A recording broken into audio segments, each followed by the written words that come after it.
नमस्कार, जय हिंद, वंदे मातरम। प्यारे साथियों, भूगोल की श्रृंखला में आज दूसरा वीडियो आपके सामने आ गया है। पहला वीडियो स्थिति और विस्तार संबंधित वीडियो चैनल पे पहले ही अपलोड है। जिन भाई बहनों ने वो वीडियो नहीं देखा वो चैनल पे विजिट करके देख सकते हैं। बहुत ज़बरदस्त क्वेश्चन वीडियो है। यदि आप वो वीडियो देखते हैं, भारत की स्थिति तथा विस्तार से संबंधित सभी कंफ्यूजन आपको दूर हो जाएंगी।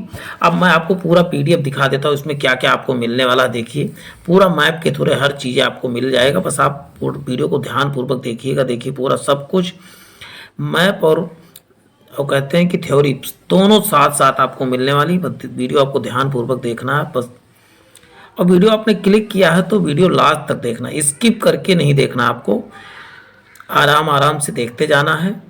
और वीडियो को जब एक बार रिवाइज कर लेते हैं तो आपको कहते हैं कि सोने पे सुहागा जिसे कहा जाता है, वो उस तरह का फायदा आपको मिलेगा, सोने सुहागा वाला।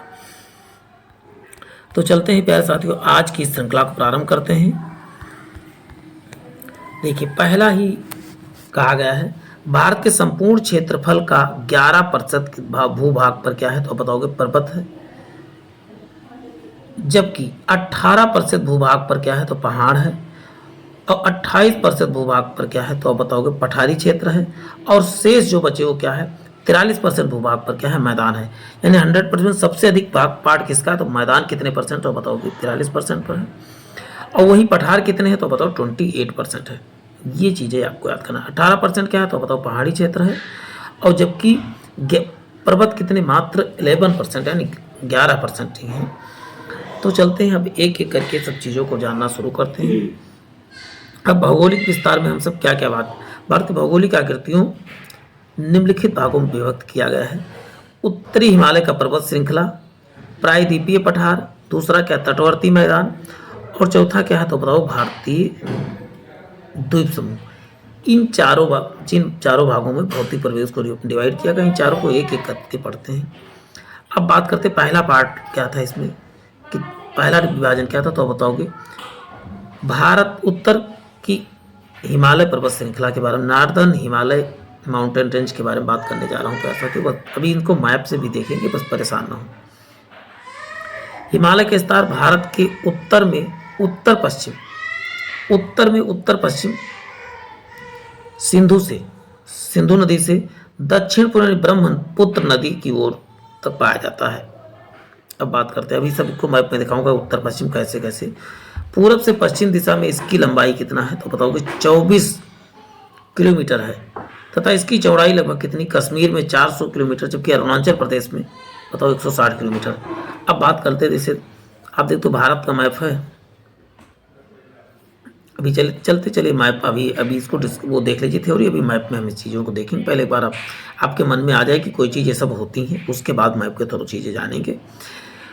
तो इसका मतलब जैसे जैसे हम अरुणाचल प्रदेश की तरफ जाते हैं तैसे तैसे इसका क्या है, चौड़ाई घटता जाता है। किसका, तो बताओगे हिमालय पर्वत का। हिमालय भूगर्भीय रूप से युवा या बनावट की दृष्टि सबसे नवीनतम वलित पर्वत है। सबसे नवीनतम वलित पर्वत कौन सा, तो बताओ कि हिमालय ही है। अब बात करते हैं नेक्स्ट, उसका ढाल तिब्बत की ओर अवतल यानी कॉनकेव तथा भारत की ओर क्या है, तो आप बताओगे उत्तल लेंस है। तो उत्तल की तरह यानी कि तिब्बत की ओर क्या है, तो बताओगे ढाल जो है तिब्बत की ओर अवतल लेंस की तरह है, अवतल दर्पण की तरह।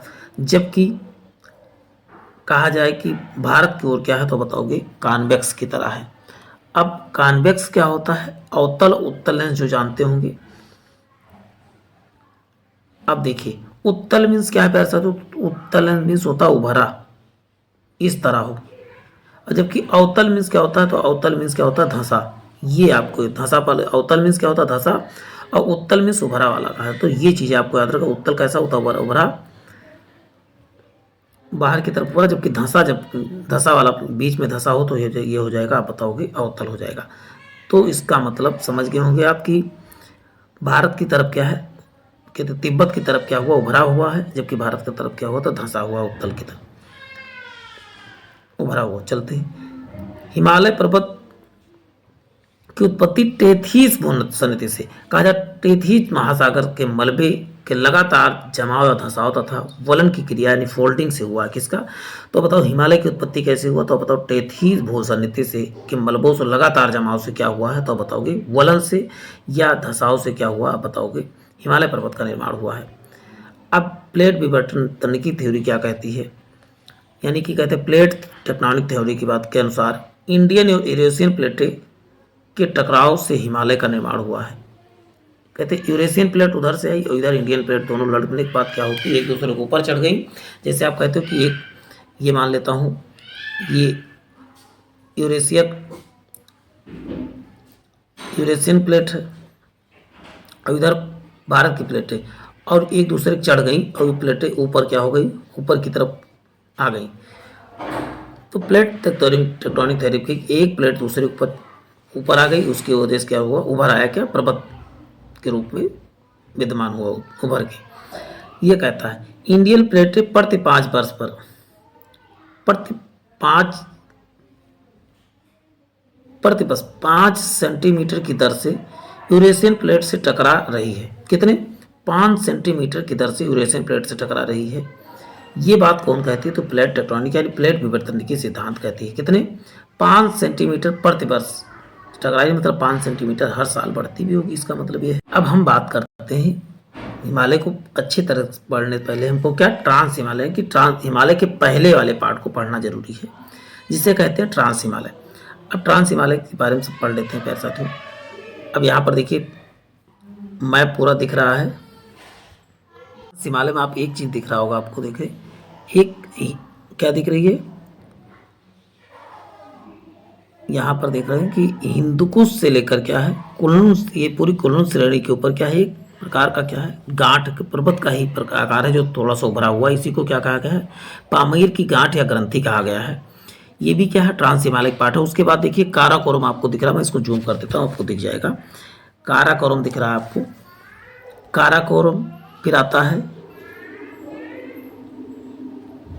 काराकोरम, फिर लद्दाख, फिर जास्कर जो है, ये सब किस में आते तो बताओगे? ये जो है उसके ट्रांस हिमालय। वैसे काराकोरम लद्दाख क्या है तो बताओगे? ट्रांस हिमालय के ही पार्ट है और जास्कर। अब बात करते हैं यहीं पर कैलाश श्रेणी होगा। कैलाश श्रेणी भी क्या है? प्रकार का ट्रांस हिमालय का ही पार्ट है। तो ये चारों पार्ट को आपको याद रखना है। कौन सा? काराकोरम, लद्दाख और जास्कर को आपको बहुत काराकोरम, लद्दाख, जास्कर और कैलाश श्रेणी, ये क्या है तो आप बताओगे? किसके पार्ट है तो आप बताओगे? ये ट्रांस हिमालय के ही पार्ट है। अब सब हम देखिए अभी तमाम नदियां हैं, नदियों को आप अभी नदियां वाले चैप्टर अच्छे पढ़ेंगे, एक बार देखना चाहे तो देख लें। ये सब हिमालय से इधर देख रहे हैं, ये तो ट्रांस हिमालय की नदी है। जैसे सिंधु आप देख रहे हैं, देखो सिंधु ट्रांस हिमालय से ही हिमालय को उस पार से आ रही है, यहाँ तिब्बत से निकल के आई है। सिंधु, झेलम, राबी और ये सब जो है यहाँ पर देखिए, यहाँ पर मिठान कोट में आके सभी नदियाँ मिल जाती हैं। अभी इन सब की चर्चा हम नदियों वाले चैप्टर में पढ़ेंगे, अभी आप इधर ज़्यादा ध्यान न दीजिए। अब चलते हैं और भी चीज़ें पढ़ते हैं। यह श्रेणी अभी बात होती है, ट्रांस हिमालय की बात हो रही है। ट्रांस हिमालय यह श्रेणी कहाँ से कहाँ तक? सतलज, सिंधु, ब्रह्मपुत्र, सांगपो जैसी पूर्ववर्ती नदियों को जन्म देती। कौन सी? अब तो ट्रांस हिमालय कौन कौन सी नदियों को जन्म देती? कौन सी कहती है? सतलज, सिंधु और ब्रह्मपुत्र नदियाँ, ब्रह्मपुत्र या सांगपो जैसी पूर्ववर्ती नदी। पूर्ववर्ती मतलब जो हिमालय की उत्पत्ति के पहले की नदियों को क्या पूर्ववर्ती नदी कहा जाता है, या हिमालय के उस पार से आती हैं तो उनको पूर्ववर्ती। जैसे सतलज, सिंधु, ब्रह्मपुत्र व सांगपो जैसी पूर्ववर्ती नदियों को जन्म देती हैं। ये चीज़ें याद। कौन सी? इन चारों को नदियों को आपको कौन सी पूर्ववर्ती नदी है तो आप बताओगे? सतलज, सिंधु, ब्रह्मपुत्र, सांगपो जैसी पूर्ववर्ती नदी। पूर्ववर्ती नदी को आपको ध्यान देना है, कई बार क्वेश्चन पूछा गया पीसीएस वगैरह में और भी समीक्षा अधिकारी वगैरह। ट्रांस हिमालय महान हिमालय के उत्तर में तिब्बत में स्थित है या अवसादी चट्टानों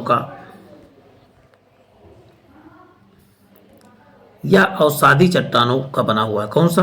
तो आप क्या बताओगे प्यारे साथियों? ट्रांस हिमालय महान हिमालय के उत्तर में तिब्बत में स्थित है और ये किसका बना है तो आप बताओगे? अवसादी चट्टान का बना हुआ है। अवसादी मतलब जो बचे खुचे पार्ट से कह सकते हैं निर्माण हुआ है।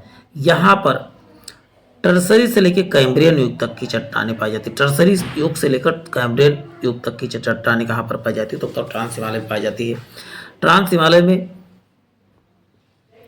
ट्रांस हिमालय दक्षिण से उत्तर तक क्रमशः कैलाश, जास्कर, लद्दाख और काराकोरम श्रेणियां पाई जाती हैं। देखिए, कैलाश, जास्कर, लद्दाख और काराकोरम श्रेणियां किसमें पाई जाती है, इस सब की चर्चा हम मैप में कर चुके हैं।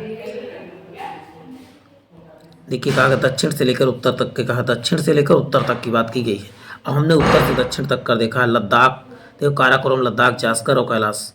अब देखिए एक बार फिर से, अब देख ली चारों पहाड़ियों को आपको याद करना जरूरी है। पहला आता है लद्दाख, फिर आता है काराकोरम, लद्दाख, जास्कर, फिर कैलाश। ये चारों पहाड़ियों को हम देख चुके हैं और चारों पहाड़ियों को यहाँ पर भी देख लिए हैं हम। अब उत्तर से दक्षिण के, दक्षिण से उत्तर के, तो आप एक याद कर लीजिए, आप पलटना तो इतना पलट सकते हैं, ठीक है। अब बात होती है जिनका निर्माण क्या है, जिनका निर्माण हिमालय से पहले हो चुका था। कैलाश, लद्दाख श्रेणी का सबसे पूर्वी विस्तार क्या है? तो बताओ कैलाश क्या है, सबसे पूर्वी विस्तार किसका है? तो बताओगे लद्दाख जो है, कैलाश लद्दाख श्रेणी का सबसे पूर्वी विस्तार है। अब बात है ट्रांस हिमालय की प्रमुख हिम नदियों की बात कर लेते हैं। देखिए, सियाचिन जो है 72 किलोमीटर, ये किसकी नुब्रा घाटी में जो है सियाचिन ग्लेशियर है। ये दुनिया का सबसे ऊंचा ग्लेशियर कह सकते हैं। हिस्पर कितने 61 किलोमीटर, ये हुजा घाटी में है। बटूरा क्या है 57 किलोमीटर, ये क्या है आप बताओगे घाट, ये हिमनद है, यानी बर्फ के पहाड़ कह सकते हो, कहा हिमनद कहा जाता है। बियाफो किस घाटी में? तो शिकार घाटी में। बाल्टोरा ये है शिकार घाटी में। ट्रांस हिमालय के आप सभी जो है हिमनद को जानते हैं, सियाचिन, हिस्पर, बटोरा, बियाफो और बाल्टोरा। इन पांच में से आपको मिनिमम 3 तो याद ही रखना है। सियाचिन, हिस्पर और बटोरा को तो याद ही रखना है। ये 3 वैसे पांचों अक्सर पूछे जाते हैं, तो पांचों याद कर लेते हैं तो बहुत ठीक रहेगा। अब इन नदियों की जो बात हुई थी, कौन सी, पार की नदियाँ या पूर्ववर्ती नदियाँ। यहाँ पर आप देखो सांगपो, ये ब्रह्मपुत्र नदी देखो हिमालय के इस पार से निकल रही है, यहाँ तिब्बत से निकलती है। देखो यहाँ से आ रही ना, सांगपो यही ब्रह्मपुत्र के इंटर की है। फिर आप देख रहे हैं यहाँ पर कौन सी नदी है, आप देख रहे हैं कि यहाँ पर सिंधु और सतलज देखिए ऐसे आया। देखिए सतलज भी क्या है तो बताओगे, सतलज भी जो है पार हिमालय, हिमालय से पहले हिमालय को काट के ही भारत में इंटर कर रही हैं। तो इसका मतलब क्या है कि ये जो है ट्रांस हिमालयी नदियां हैं या पूर्ववर्ती नदियां, हिमालय से बनने से पहले ये नदियां विद्यमान थी। तो ये दोनों नदियों को अब आसानी से, 2 नदियां 3 और 3 आपने ब्रह्मपुत्र नदी देखा भी। चलते हैं नेक्स्ट देखते हैं पैसा थी। अब आपने ग्लेशियर देखा, सियाचिन, हिस्पर, बल्टोरा, बियाफो, बल्टोरा को भी देखा। अब चलते हैं बात करते हैं और भी चीज़ों के बारे में। राकापोसी 77-88 मीटर, लद्दाख श्रेणी का सर्वोच्च शिखर, विश्व का सबसे बड़ी ढाल वाली चोटी यहीं पर स्थित है। राकापोसी क्या है, लद्दाख श्रृंखला का सर्वोच्च शिखर, विश्व की सबसे बड़ी ढाल वाली चोटी कौन सी? तो बताओगे राकापोसी ही है। अब बात करते हैं,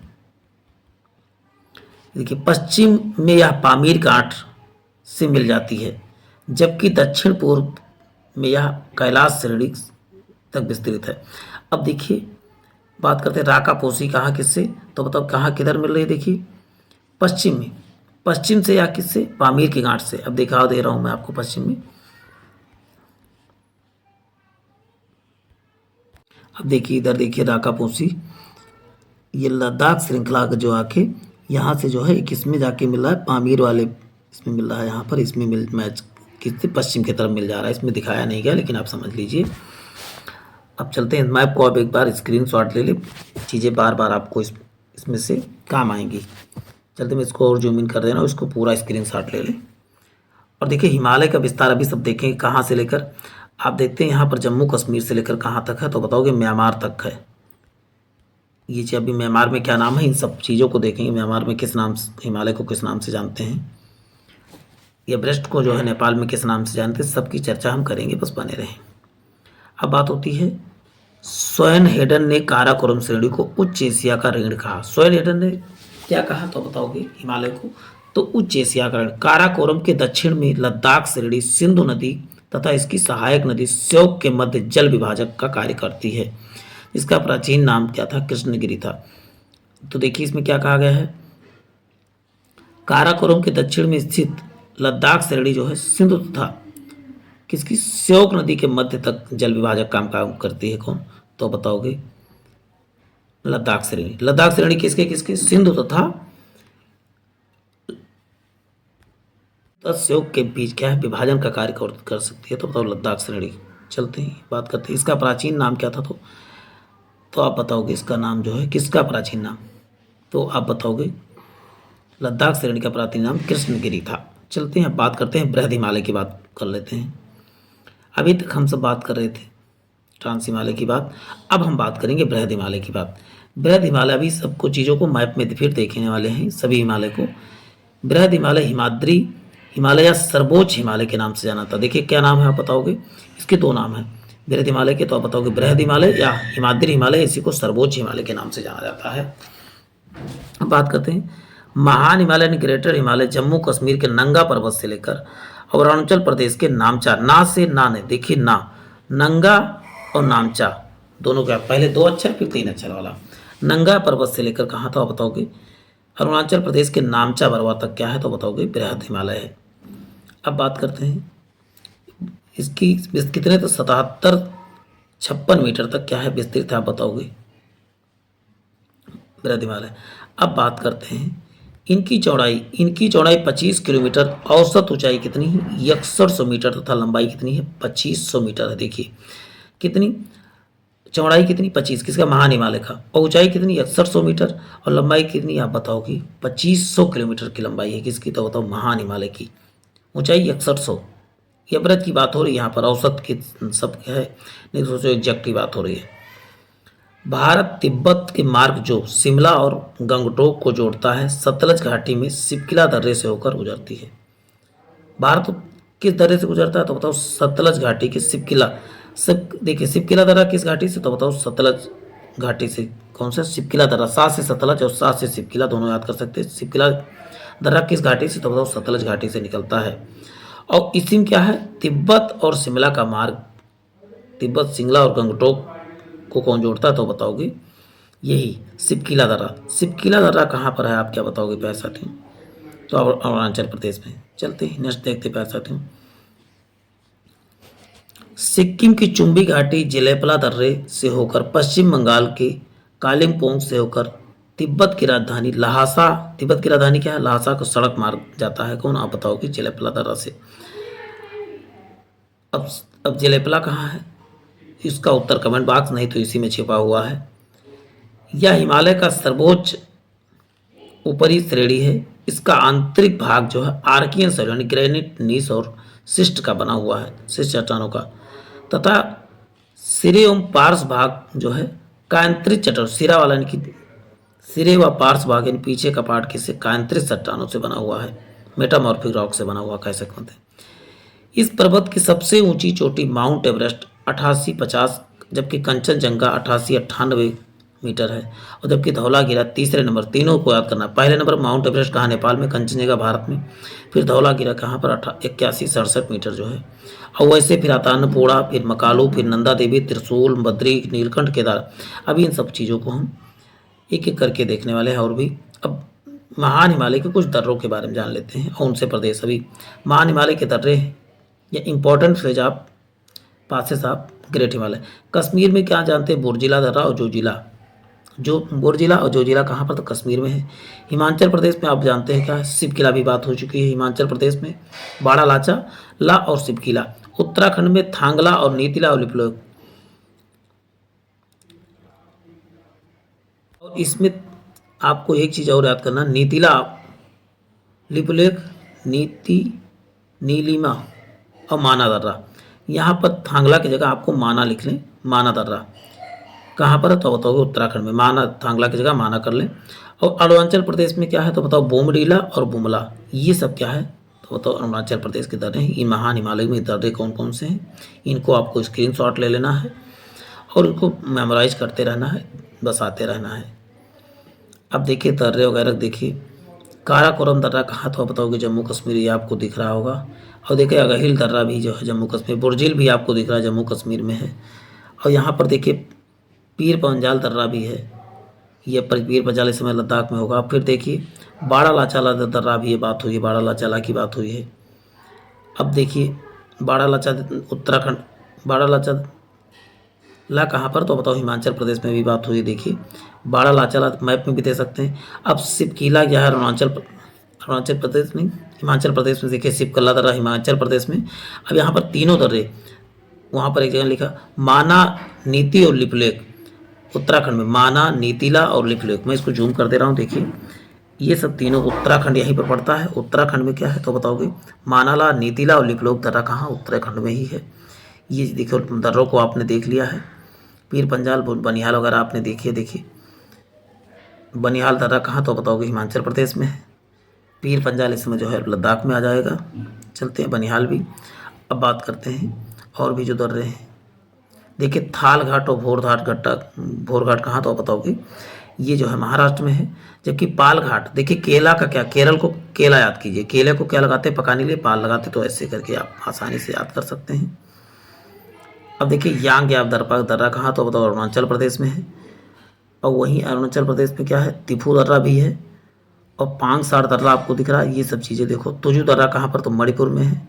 तो एक एक चीज़ें याद करके रखना। देखिए बुमला दर्रा कहाँ तो अरुणाचल प्रदेश में ही है। और जिलेपल दर्रा कहाँ तो सिक्किम में है।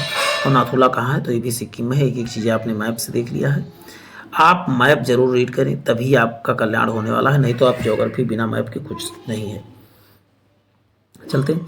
हिमालय की सर्वोच्च चोटियाँ महान हिमालय में पाई जाती हैं। माउंट एवरेस्ट विश्व की सर्वोच्च चोटी है।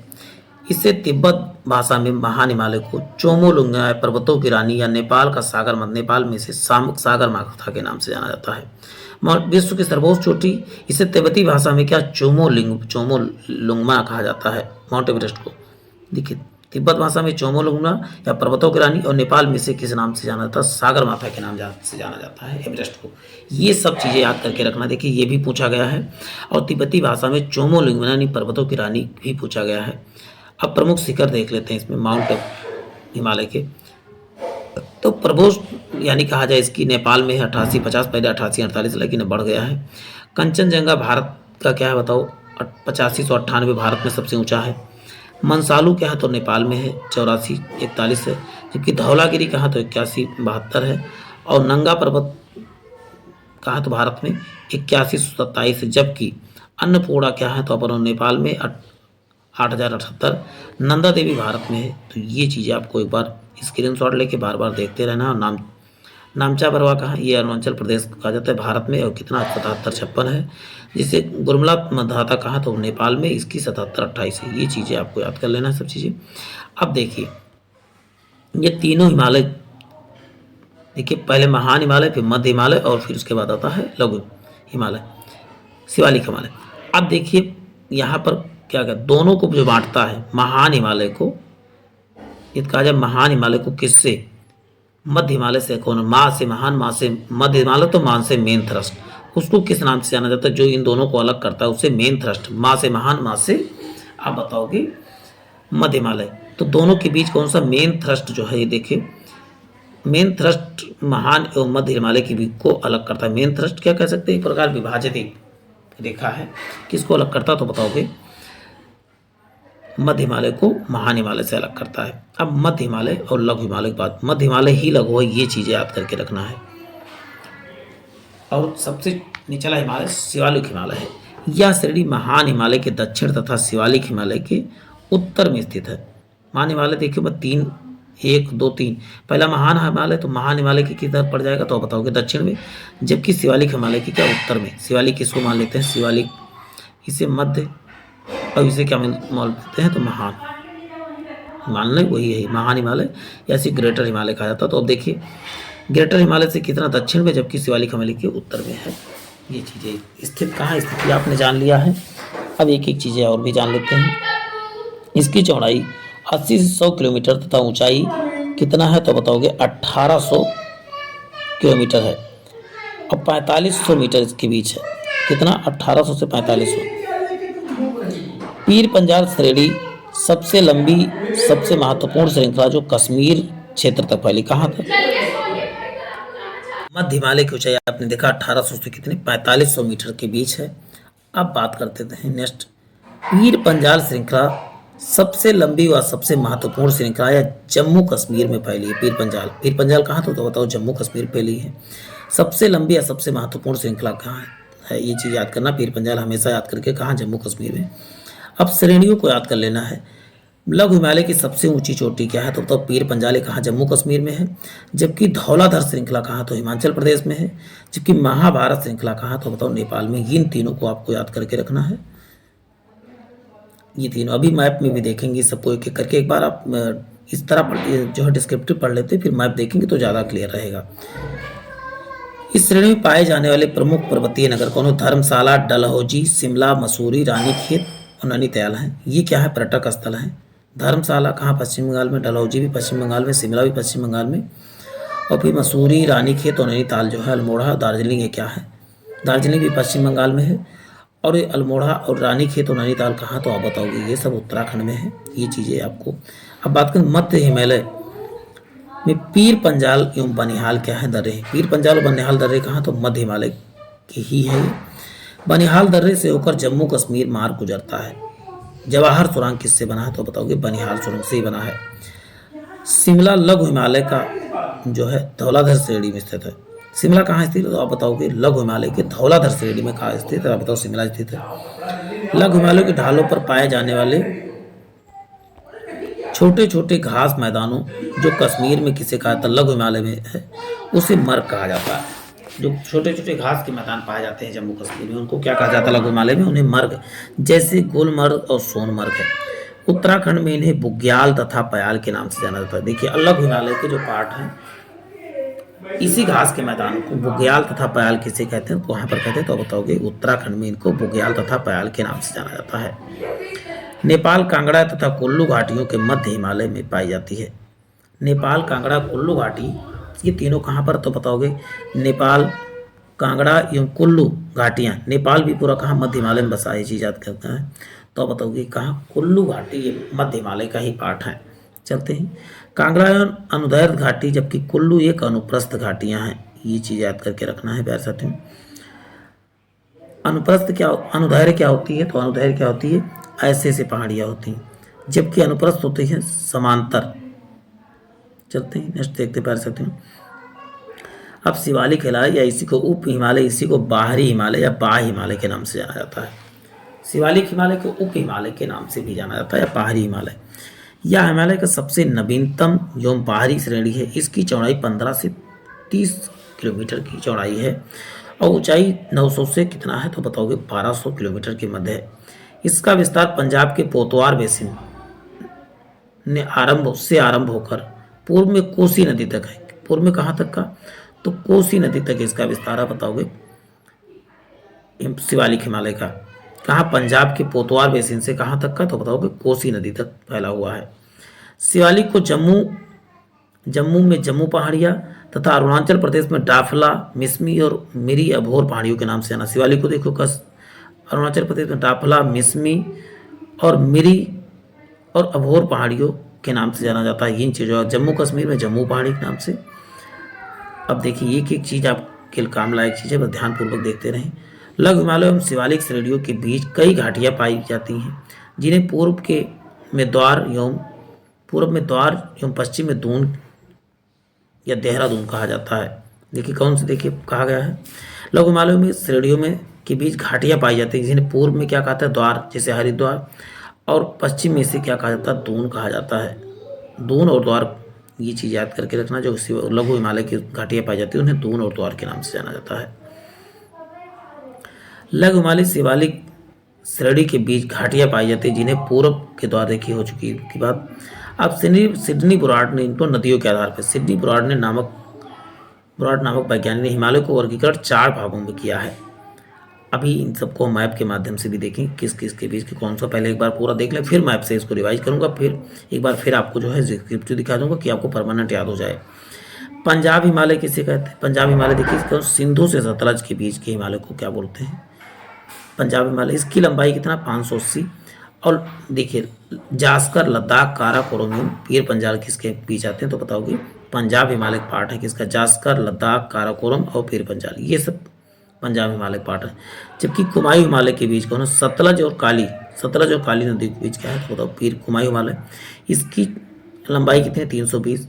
बद्रीनाथ, त्रिशूल, माना, गंगोत्री तथा नंदा नदी, कामेत और नंदा देवी कुमायूं हिमालय की क्या है पार्ट है।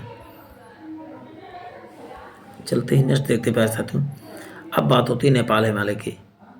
नेपाल हिमालय काली से तिस्ता तक, और इसकी लंबाई कितना आप बताओगे 800 मीटर है, 800 किलोमीटर है। किसका, नेपाल हिमालय का पार्ट जो है 800 किलोमीटर है। जबकि अन्नपूर्णा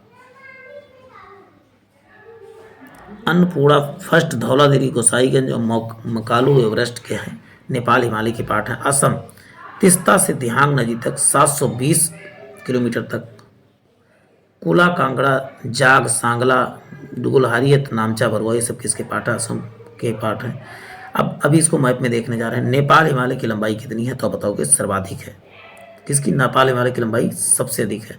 अब सिडनी ब्रॉड के अनुसार, मैप के अनुसार हम जो है प्रादेशिक विभाजन को देख लेते हैं। जैसे देखिए सिंधु से सा तक, सिंधु से सतलज तक क्या है तो आप बताओगे पंजाब हिमालय। वहीं पर आप देखिए सिंधु से काली, का से कुमायूं 320 मीटर, इधर 560 किलोमीटर। अब बात करते हैं उसके बाद जो है बात आती है किसकी तो आप बताओगे काली से लेकर तीस्ता तक के, काली से तीस्ता तक को क्या बोला जाता है तो नेपाल हिमालय बोला जाता है। नेपाल हिमालय की सबसे ऊंची चोटी आप बताओगे एवरेस्ट है। जबकि यहाँ पर जो है कहते कुमायूं हिमालय की क्या हो जाए तो नंदा देवी हो जाएगी। अब बात करते हैं आगे क्या बचा तो आप बताओगे तीस्ता से लेकर, यहाँ तीस्ता से लेकर क्या ब्रह्मपुत्र नदी तक के हिमालय को असम हिमालय कहा जाता है। तो देखिए सब एक तरफ से पहले पंजाब हिमालय किसके, सिंधु और सतलज के बीच, और उसके बाद बात होती है सतलज से लेकर किसके बीच, काली के बीच क्या है कुमायूं हिमालय। काली से लेकर तीस्ता तक नेपाल हिमालय, और फिर तीस्ता से लेकर क्या ब्रह्मपुत्र नदी तक असम हिमालय। इनको विभाजन को आपको देख लेना है। और भी बात अभी देखिए, एक मैप मैंने दिखा था 5 मैंने जो है ग्लेशियर के बारे में बताया था, सियाचिन, बालतोरा, बियाफो, इन सब ग्लेशियर को आपको जरूर याद कर लेना है एक तरफ से। सबसे बड़ा ग्लेशियर सियाचिन आप जानते हैं, और उस मैप को एक बार स्क्रीनशॉट जरूर ले लेना है, ठीक है। चलते हैं अब नेक्स्ट देखते हैं प्यारे साथियों। देखिए पर्वत श्रृंखलाओं के बारे में भी वहाँ मैप में आपको दिखा था, ये सब दिखे थे। अब आराम से आप चलते हैं, इन सबको हमने देखा था। अब बात करते हैं प्रायद्वीपीय पठार के बारे में। अब हमने हिमालय को देख लिया, प्रायद्वीपीय पठार को देख लेते हैं, यानी पेनिनसुलर प्लेट्यू के बारे में देख लेते हैं। प्रायद्वीपीय पठार जो है गोंडवाना लैंड का ही भाग है। इसकी आकृति कैसी तो बताओगे त्रिभुजाकार है। कैसी, त्रिभुजाकार। यह राजस्थान से लेकर किस पर तो बताओगे कुमारी अंतरिक्ष तक। अभी सबकी बात करूँगा, कुमारी अंतरिक्ष कहाँ तक है सब मैप में देखेंगे। 17 किलोमीटर तथा गुजरात से लेकर पश्चिम बंगाल तक 16 लाख वर्ग किलोमीटर तक फैला हुआ। कौन सा बताओगे प्रायद्वीपीय पठार कहाँ से लेकर तो आप बताओगे राजस्थान के कुमारी अंतर्द्वीप से लेकर तक, तथा गुजरात से लेकर पश्चिम बंगाल तक 16 लाख किलोमीटर तक क्या फैला तो पता है प्रायद्वीपीय यानी पेनिनसुलर प्लेट्यू फैला हुआ है। अब बात करते हैं क्षेत्रफल की दृष्टि से यह भारत का सबसे बड़ा भौतिक प्रदेश कौन सा है तो आप बताओगे प्रायद्वीपीय पठार क्या है। क्षेत्रफल की दृष्टि से भारत का सबसे बड़ा भाग क्या है तो बताओगे प्रायद्वीपीय पठार। यह भारत को उप महाद्वीप का सबसे प्राचीनतम भूखंड कौन सा है तो प्रायद्वीपीय पठार है। अब यहाँ पर बात करते हैं आगे, देखिए अरावली राजमहल और शिलांग की पहाड़ियाँ, मेघालय की पहाड़ियाँ इसी पठार की उत्तरी सीमा पे है। देखिए इस पठार की उत्तरी सीमा पे कौन कौन सी तो बताओगे अरावली, राजमहल, शिलांग की पहाड़ियाँ जो है प्रायद्वीपीय पठार की क्या उत्तरी सीमा पर स्थित है। चलते जब बात करते हैं, लेकिन उत्तर प्रदेश वाला पार्ट आपको नहीं याद कर, उत्तर प्रदेश वाला पार्ट जो है। अब बात करते हैं, देखिए यहाँ पर बात हुई है नर्मदा, ताप्ती, भ्रंश घाटी यानी रिफ्ट वैली इस प्रकार 2 असमान भागों में विभाजित करती हैं। नर्मदा और ताप्ती क्या करती हैं, 2 भ्रंश घाटियों से बहती। भ्रंश घाटी क्या है, कहीं पर जमीन धंस जाए और ऊपर पहाड़ की तरह जब बगल वाली जमीन खड़ी रहे तो उसे भ्रंश घाटी या रिफ्ट वैली कहा जाता है। उसी से क्या नर्मदा और ताप्ती बहती हैं। अब बताए प्रायद्वीपीय पठार के बारे में जान लेते हैं। देखिए प्रायद्वीपीय पठार अरावली श्रेणी क्या है, मध्य और उच्च भूमियों बाद या मध्य उच्च भूमियाँ हैं। यहाँ दक्कन का पठार, दक्कन पठार क्या क्या बताओ, सतपुड़ा है। और वहीं पूर्वी राजस्थान की भूमि कौन सी, तो भूमि। और महाराष्ट्र का पठार क्या है तो बताओ दक्कन पठार है। जबकि मालवा का पठार क्या है तो बताओगे मध्यवर्ती उच्च भूमियाँ हैं। इसमें सबको याद करके नहीं, महाराष्ट्र का पठार किसका पाठ है, दक्कन का पठार है।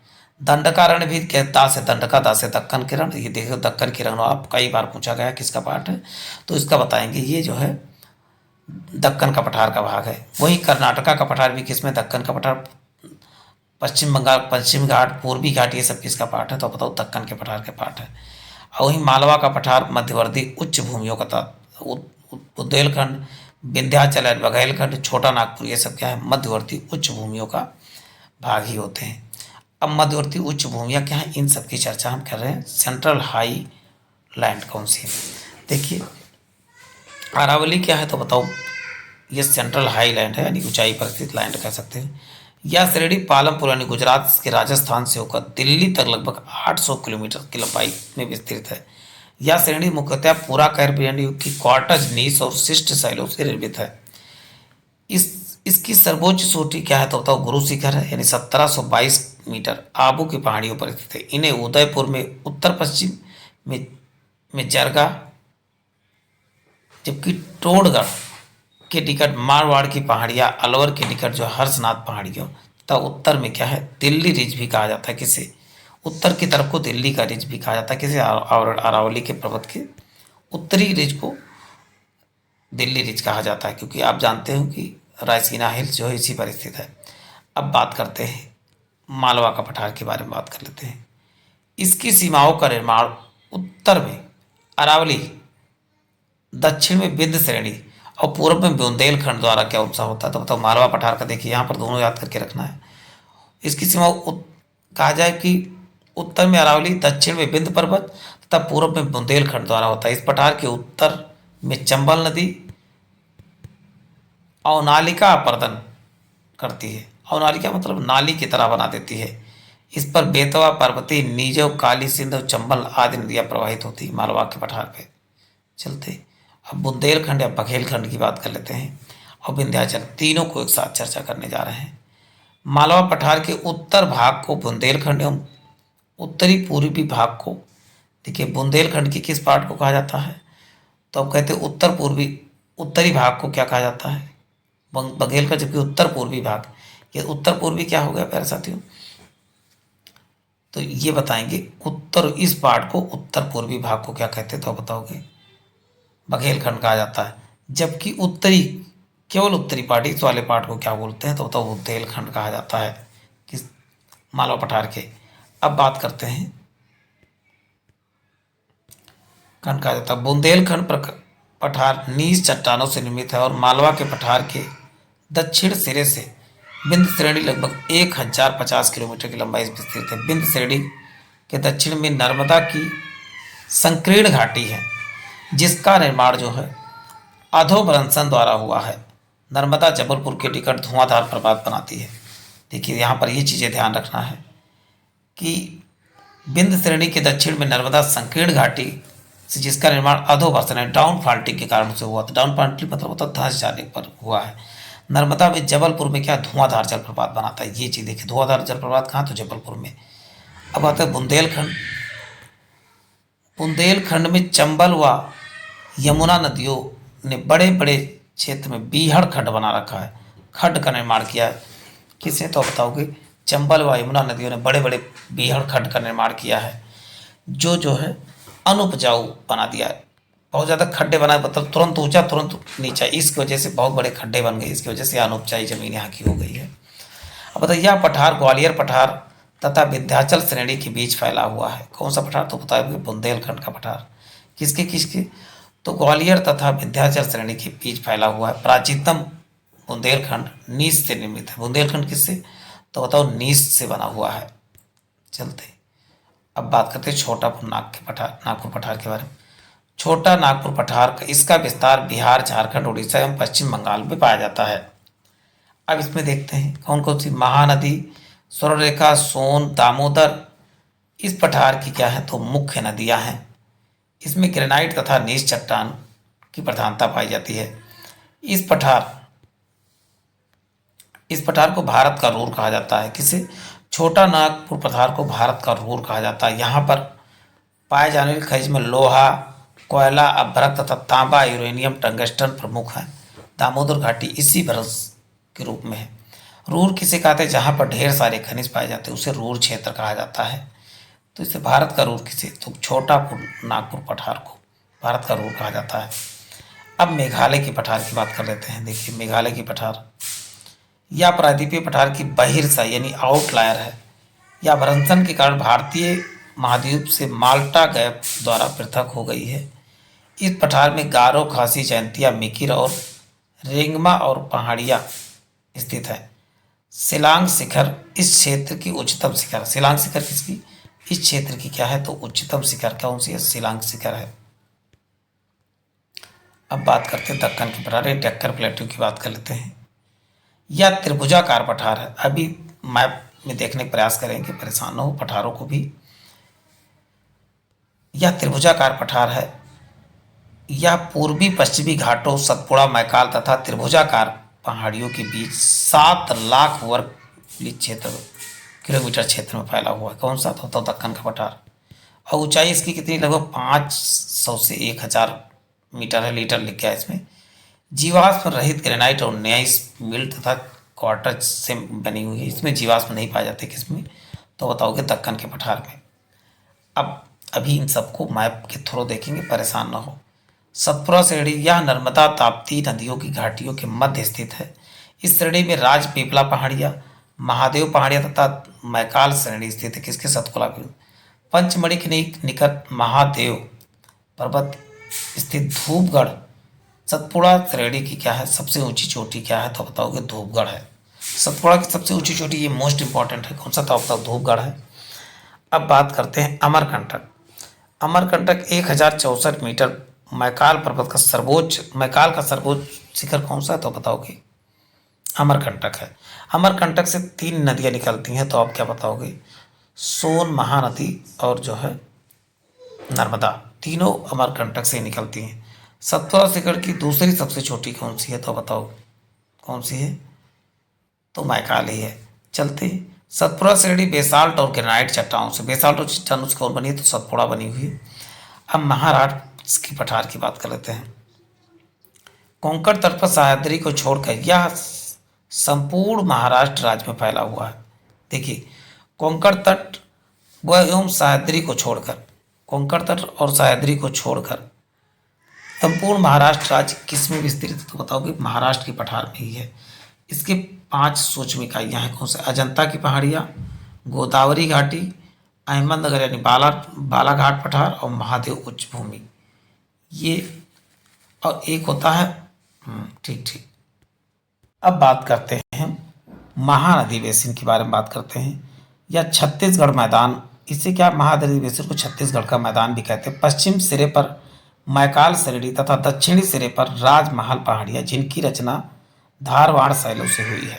किससे? धारवाड़ से हुई है। ये चीज़ें याद करना कि महानदी बेसिन की निर्माण किससे?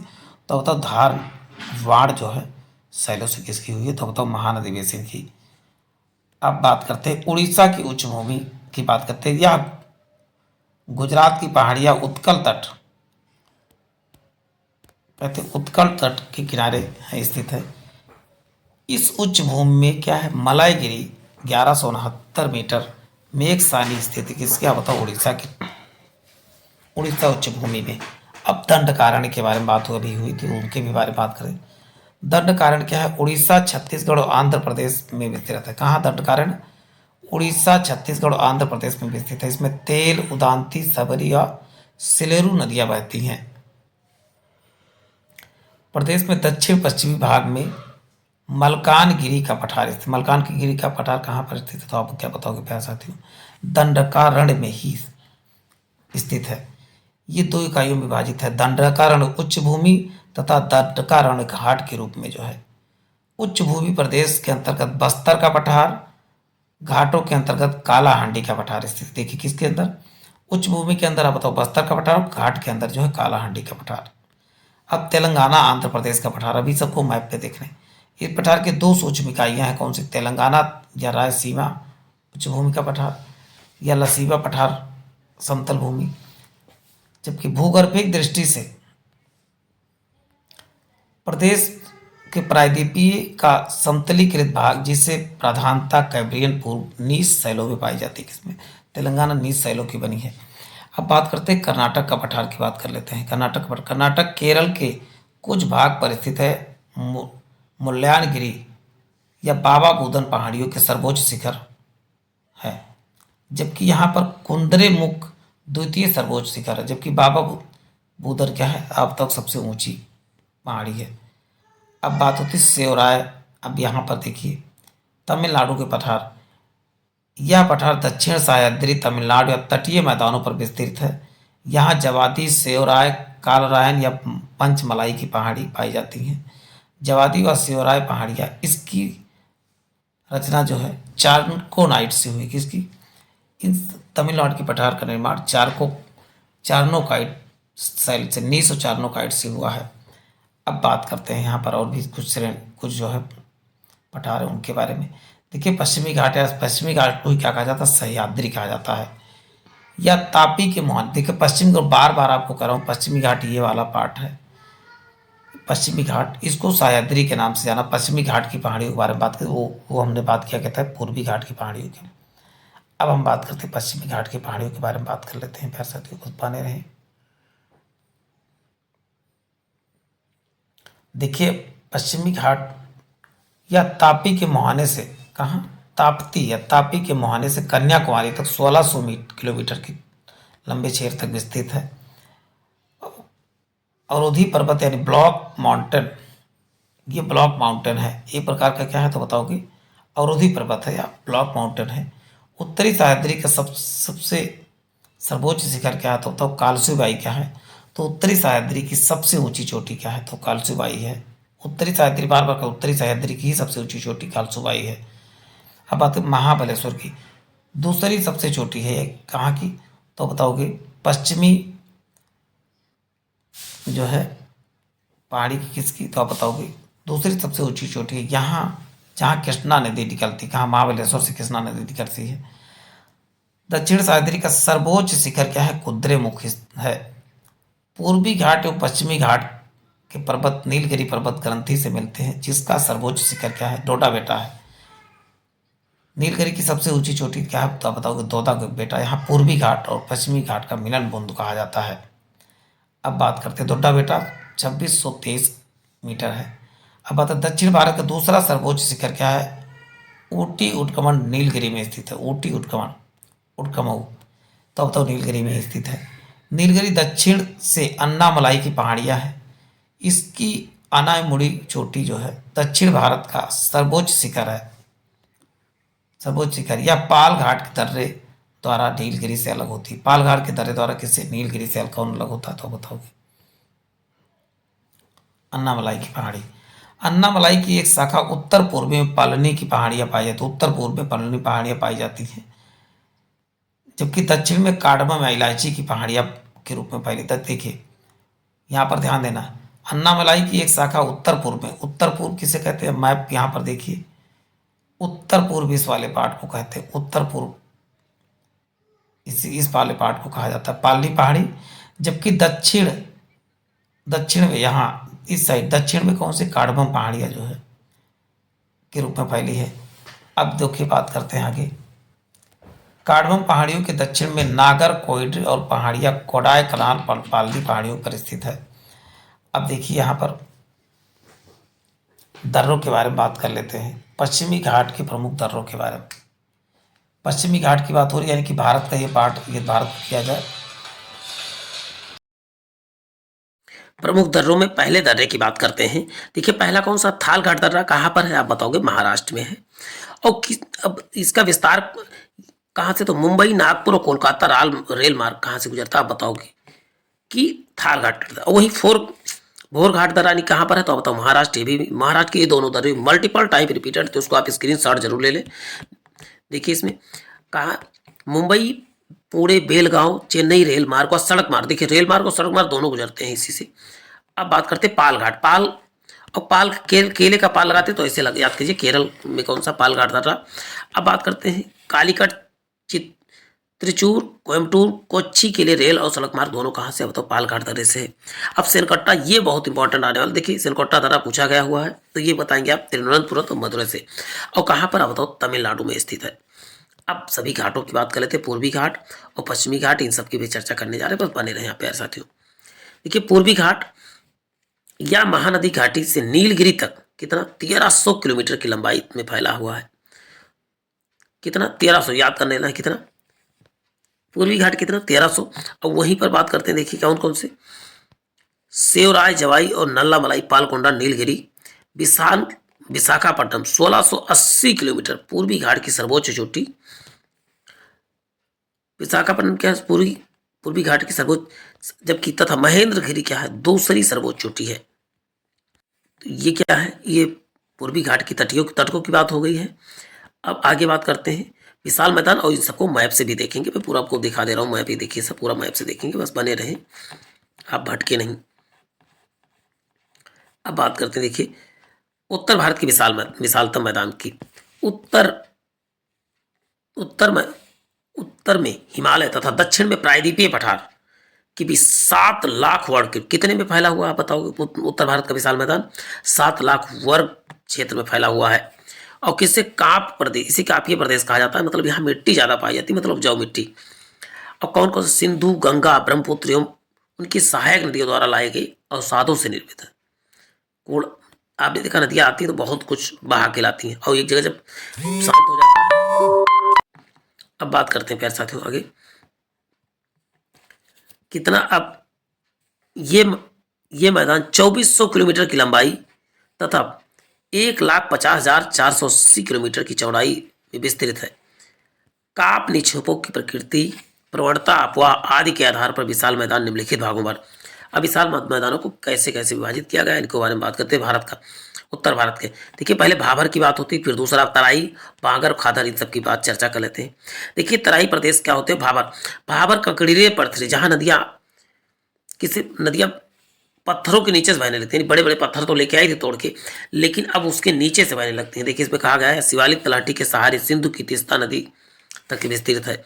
8 से 16 मीटर चौड़ी पट्टी है, जिनकी रचना बजरी कंकड़ पत्थर से हुई है। अधिक सांद्रता के कारण छोटी छोटी नदियां विलुप्त हो जाती हैं। यह प्रदेश कृषि के लिए अधिक उपयोगी नहीं है। पत्थर पे कहा कोई कृषि होगी। तराई प्रदेश, जहां पहली बार नदियां बाहर आती हैं पत्थरों के, या भाबर से दक्षिण 15 से 30 किलोमीटर चौड़ी दलदल पट्टी है, जहां नदियां पुनः प्रकट होती हैं। इसकी रचना बारीक कंकड़ पत्थर तथा चंकीली। अब आती है बांगर। बांगर मतलब पुरानी मिट्टी। यह पेटी उच्च भूमि में पुरानी काप के निक्षेपों से निर्मित कापीय वेदिकाएं हैं। इसमें कैल्शियम कार्बोनेट और कंकड़ पत्थर की अधिकता पाई जाती है बांगर में। अब देखो, नई मिट्टी को खादर कहते हैं, पुरानी मिट्टी को बांगर कहा जाता है। यह पेटी बाढ़ के मैदानों की नवीन काप से सूचित करती है। प्रतिवर्ष बाढ़ के समय सिल्ट एवं नए निक्षेपों समृद्ध होती है। इसकी उपजाऊ शक्ति प्रतिवर्ष वृद्धि होती रहती है। देखिए ये नदियां हर बार जो है अपना सिल्ट लाके फेंकती रहती हैं, या डिपोजिट कहते हैं। अब बात करते हैं डेल्टाई मैदान मुख्यतः कीचड़ तथा दलदल युक्त होता है। इसमें उच्च भूमि 4 तथा दलहनी यानी निम्न भूमियां बील कहलाती हैं। उच्च भूमियों को कहा जाता है 4 और निम्न भूमियों को बील के नाम से जाना जाता है डेल्टाई क्षेत्र में। अब तटवर्ती मैदान, कोस्टल एरिया को, पश्चिमी तटीय मैदान देखेंगे, पूर्वी दोनों देख लेंगे। या प्रायद्वीपीय, देखिए उधर हमने पूर्वी क्षेत्र के बारे में पहले बात कर लिया था, उत्तरी मैदान के बारे में बात किया था। अब बात करते हैं तटीय मैदान के बारे में। तटवर्ती मैदान में किसकी, पश्चिमी तटवर्ती मैदान के बारे में बात कर लेते हैं। पश्चिमी तटीय मैदान वेस्ट कोस्टल प्लान, या प्रायद्वीपीय के पश्चिम में खंभात की खाड़ी से लेकर कुमारी अंतरिक्ष तक 1500 किलोमीटर तक की लंबाई में फैला हुआ है। इनकी औसत चौड़ाई 65 किलोमीटर एवं सर्वाधिक चौड़ाई कितना 80 किलोमीटर सबसे अधिक चौड़ाई है।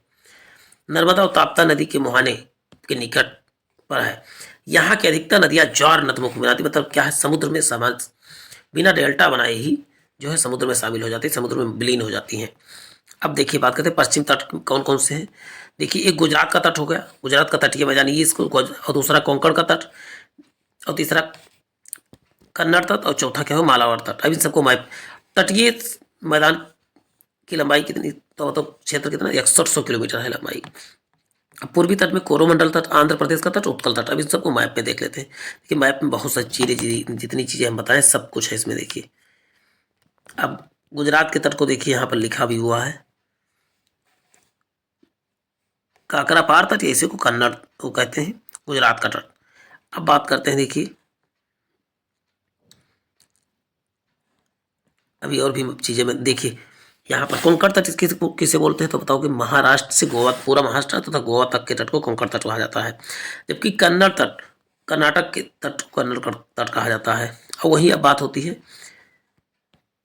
केरल के तट को क्या कहा जाता है, मालाबार तट केरल के तट को कहा जाता है। ये एक चीज़ आपने जान लिया, चारों तट इधर।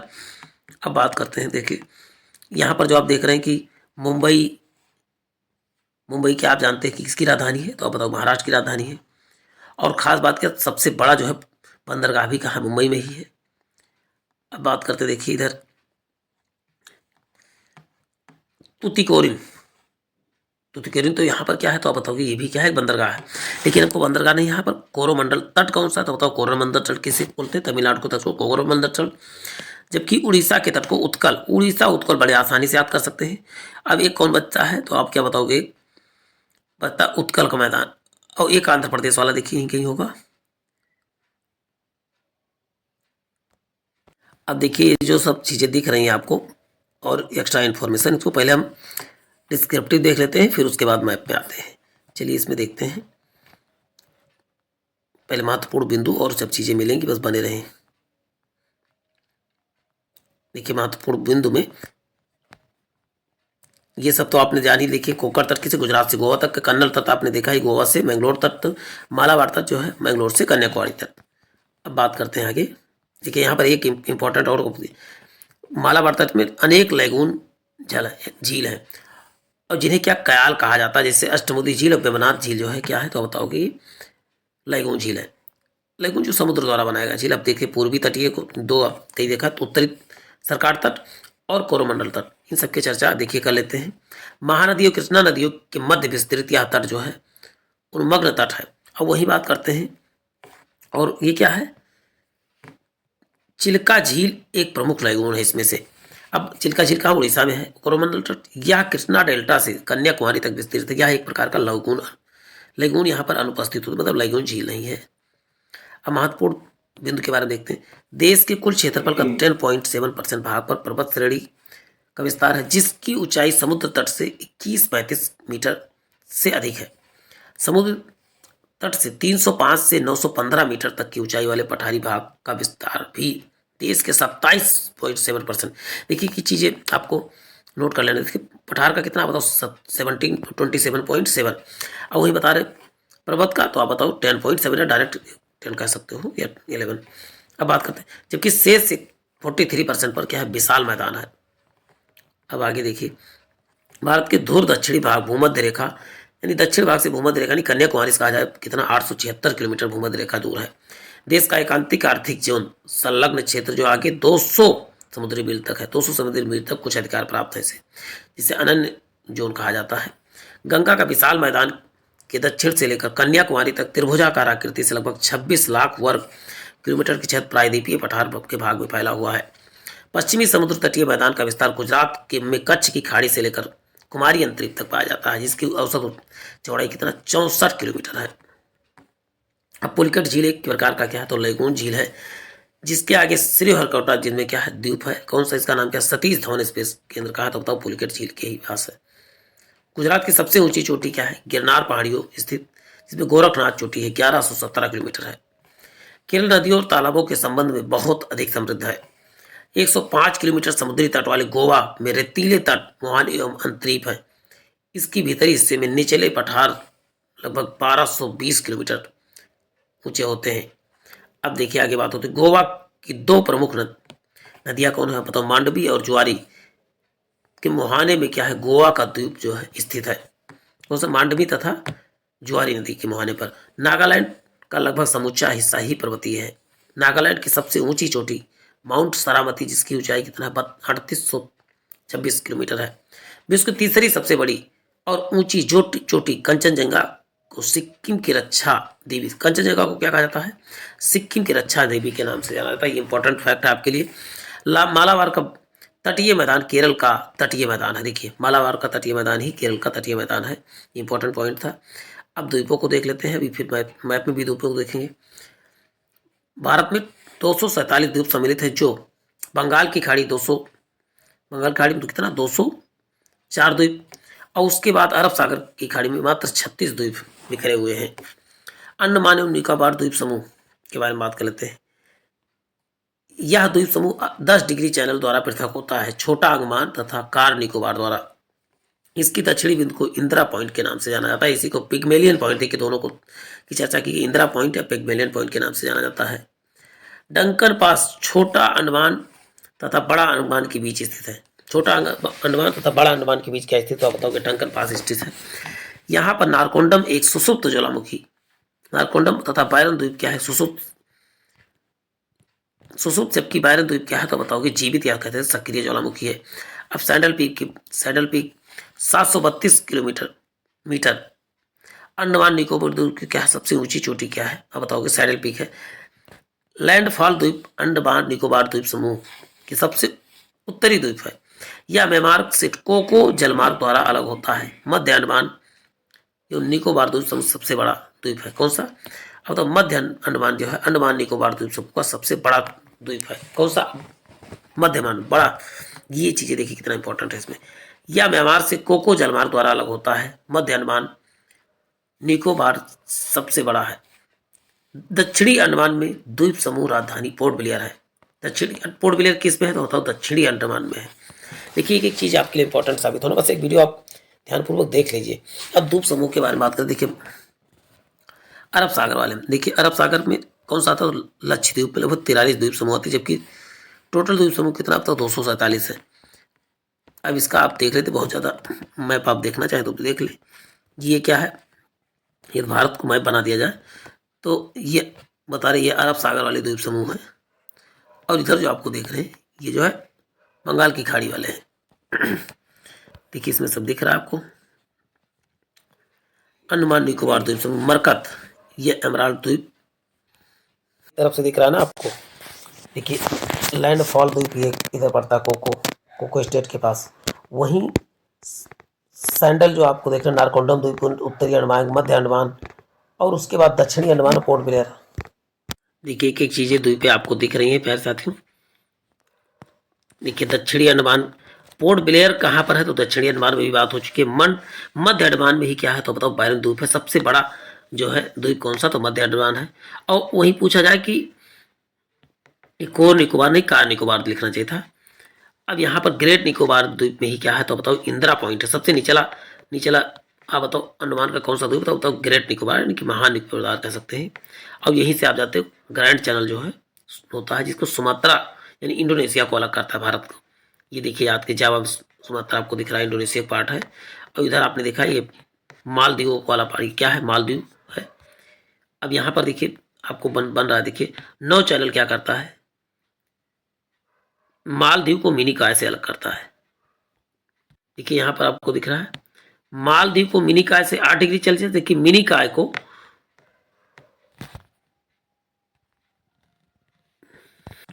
और वहीं पर कहा जाए कि देखिए 8 डिग्री चैनल किसे, मिनी काय और मालदीव को।